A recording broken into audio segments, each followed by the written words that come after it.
Happy Friday. In 1932, in his first inaugural address, Franklin D. Roosevelt famously said, "The only thing we have to fear is fear itself." This is a far more profound idea than you might first give it credit. I think it was Mr. Bacon who said it first. So Francis Bacon, that is in an essay back in 1500, which he wrote, "Nothing is terrible except fear itself." You see, it is not the fear you fear. We have already discussed there is no such thing as fear. Fear is an illusion, the one you make up in your mind. So it really isn't the fear of fear you fear.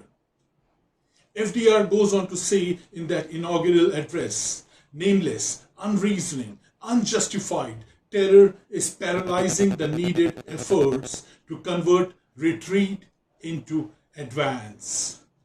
And that is true for you in your life every time you feel fear and let it grip you.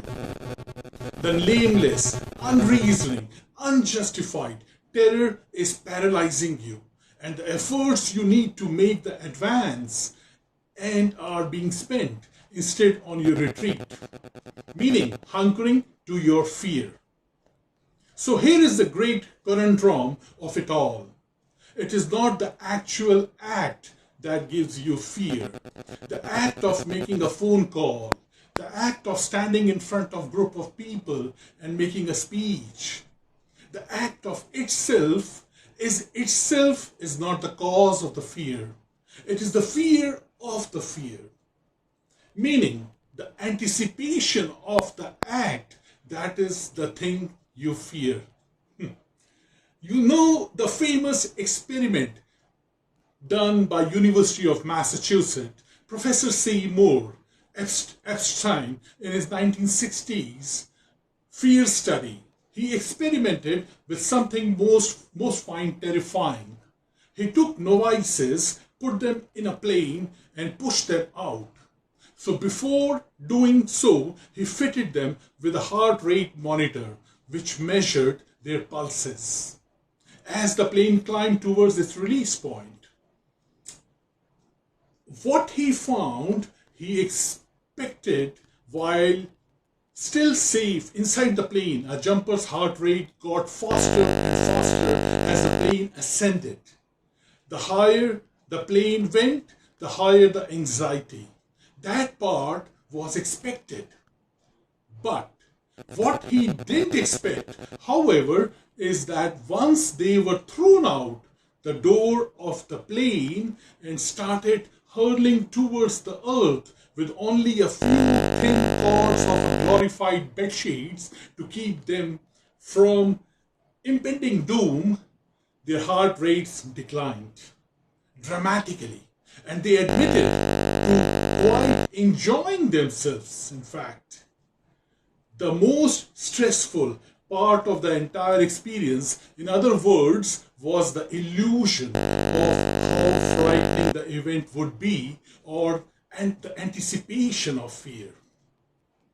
Once the reality of the event took over, the fear vanished. The pre-fear is what happens before you pick up the phone, before you go on a stage, before you walk across the room to introduce yourself to a stranger. It is the anticipation of fear kicking in. Your mind, ancient mind, mind's grand illusion. Once you engage it in an activity, your brain realizes that you are not toe-to-toe with the predator. This is not a primitive mortal threat that you feared it would be. It turns off the fear response. So, what's the takeaway here? That the only thing you have to fear is fear itself. Thus, remember what Bacon said, nothing is terrible. Let's end it there. Really, nothing is terrible except one thing. And what is that thing? Yeah, fear. So stop it. It's an illusion. You are making it up. While danger is real, fear is a choice. Let me say that again for your notes. Fear is not real. It is the product of thoughts that you create. While the danger is real, fear is a choice. So as General Patton said, when you have collected all the facts, made your decision making, meaning you have discerned that there is not a real danger, turn off all your fears and go ahead. Just remember, it's the nameless, unreasoning, unjustified fear that is paralyzing the needed efforts needed to advance your life. And in the next session on Monday, I will give you the greatest fear hack method I have discovered ever. It works for me pretty much every time. I'll see you there on Monday.